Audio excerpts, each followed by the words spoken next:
Queridos hermanos, se ha dicho y se sigue diciendo que la muerte cruel y sangrienta de Jesús en la cruz fue parte del plan de Dios.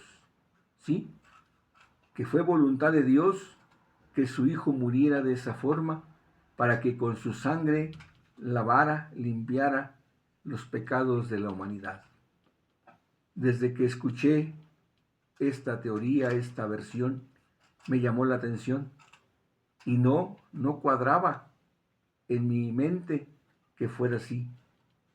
Se necesitaría que Dios fuera muy cruel para que enviara a su Hijo a la muerte de una manera premeditada. Jesús nos enseñó que Dios es nuestro Padre, que Dios nos ama más que nadie, que siempre está dispuesto a perdonarnos, incluso que antes de que le pidamos perdón, Él ya nos perdonó. Entonces, ¿era necesario ese sacrificio para que nuestros pecados fueran perdonados? Yo creo que no. Se nos dice que Jesús voluntariamente se entregó a la muerte, que Él no puso resistencia porque Él sabía perfectamente que esa era su misión. Pero si leemos, si analizamos los evangelios, nos damos cuenta que no. Jesús quería seguir viviendo, quería ver el reino de Dios instaurado, un reino de Dios que Él iba a gobernar. Sabemos que Dios era el rey, pero Jesús vendría siendo como un virrey, en compañía de sus discípulos, sobre todo de los 12, habría de gobernar, de administrar el reino de Dios. Entonces Él no quería morir, Él no sabía que iba a morir. Lo que pasa es que la muerte de Jesús desconcertó a sus discípulos, les causó un gran problema, porque no sabían cómo hacerle para continuar la obra de Jesús, cómo iban a salir a predicar, a proclamar a Jesús si murió en la cruz como un delincuente, como un maldito. En el Antiguo Testamento está estipulado que todo hombre que moría colgado de un madero era un maldito. Había sido maldecido por Dios. Entonces, ¿qué hicieron? Buscar la manera de justificar esa muerte. Y encontraron que ninguna de las 6 teorías existentes acerca de la venida del Mesías cuadraba con esa muerte de Jesús. En ninguna de ellas estaba contemplado que el Mesías muriera de esa forma. Entonces siguieron buscando y encontraron en el libro de Isaías un argumento, la del siervo sufriente. Hicieron cuadrar la vida y la muerte de Jesús con el siervo sufriente propuesto por Isaías. En realidad, el siervo sufriente al que Isaías se refiere en su libro era el pueblo de Israel. Y empezaron a construir una cristología, con lo que se conoce como la teoría de la expiación. Que Jesús voluntariamente se entregó a la muerte para cumplir la voluntad del Padre. Que Él de antemano, desde antes ya sabía lo que le iba a pasar.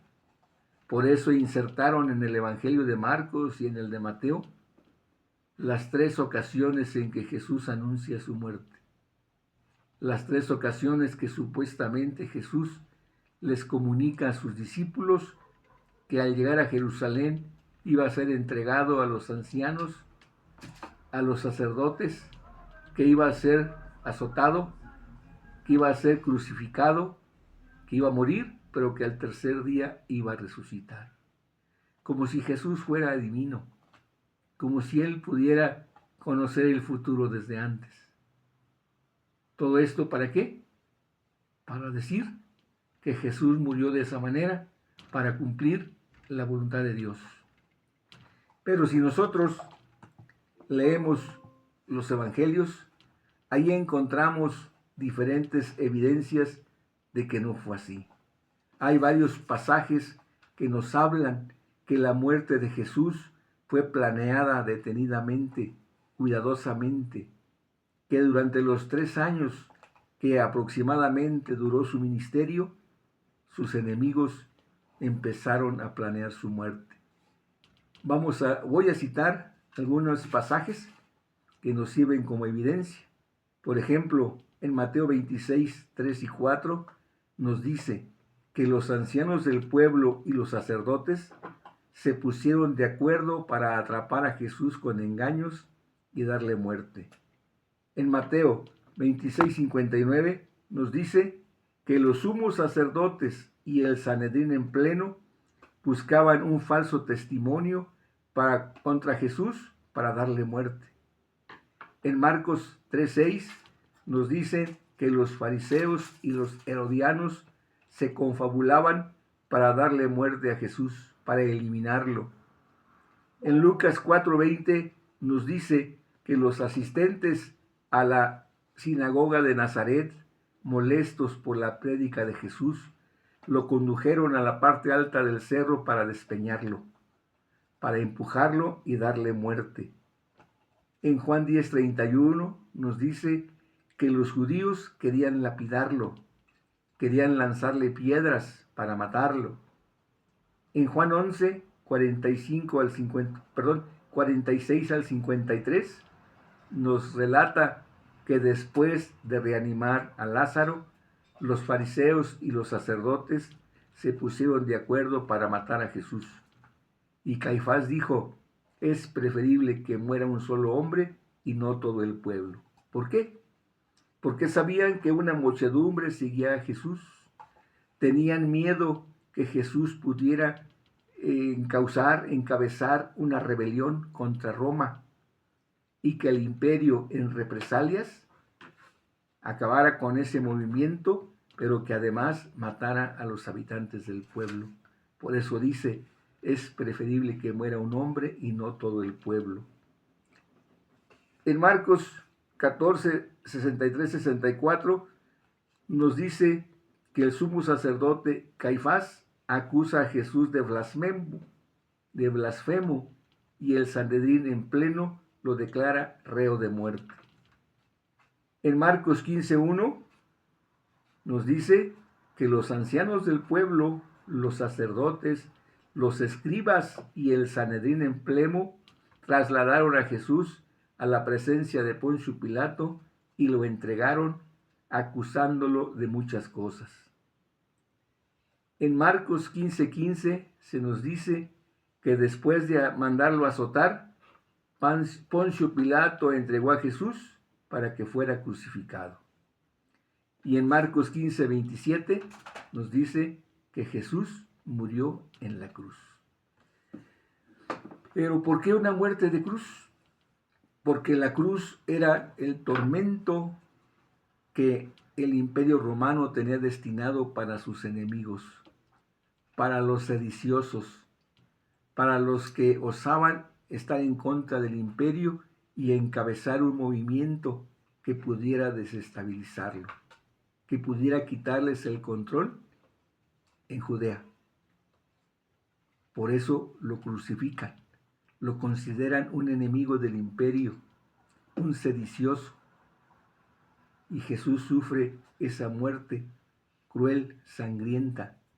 Tradicionalmente se nos dice que en medio de 2 ladrones, pero los ladrones no recibían ese castigo. Ese castigo era exclusivo para los sediciosos. Y el hecho de que lo coloquen en el centro, en medio de los otros 2, no es cosa del azar, no. Ese hecho nos está indicando que los otros 2 estaban en torno a Jesús. Es muy probable entonces que también fueran discípulos de Jesús, que los atraparon junto con él y los 3 recibieron la misma muerte por considerarlos enemigos del imperio. Entonces Jesús fue sentenciado a muerte y fue crucificado por cuestiones religiosas y políticas, que en ese tiempo estaban muy unidos. Religiosas, ¿por qué? Porque los líderes religiosos sentían que Jesús los desestabilizaba, que el pueblo siguiendo a Jesús, ya no iba a acatar las normas, las 613 normas que los líderes religiosos tenían sobre el pueblo.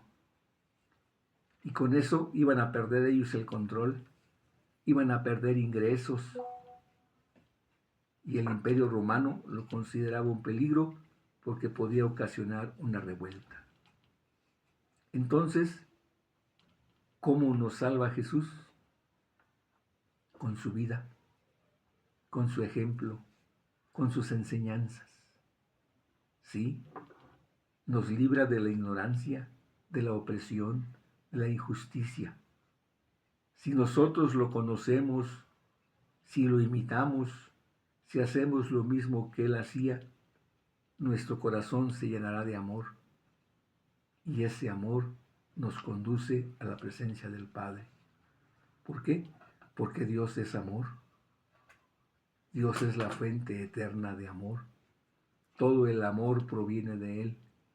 Y si nosotros ponemos en práctica el mandamiento del amor, si vivimos de acuerdo a las enseñanzas de Jesús, vamos a estar donde Él está, en la presencia del Padre. Entonces, Jesús nos salva con su vida, con su ejemplo, con sus enseñanzas, no con su muerte. Su muerte fue una injusticia, una crueldad. Prematuramente acabaron con la vida del hombre más maravilloso de la historia.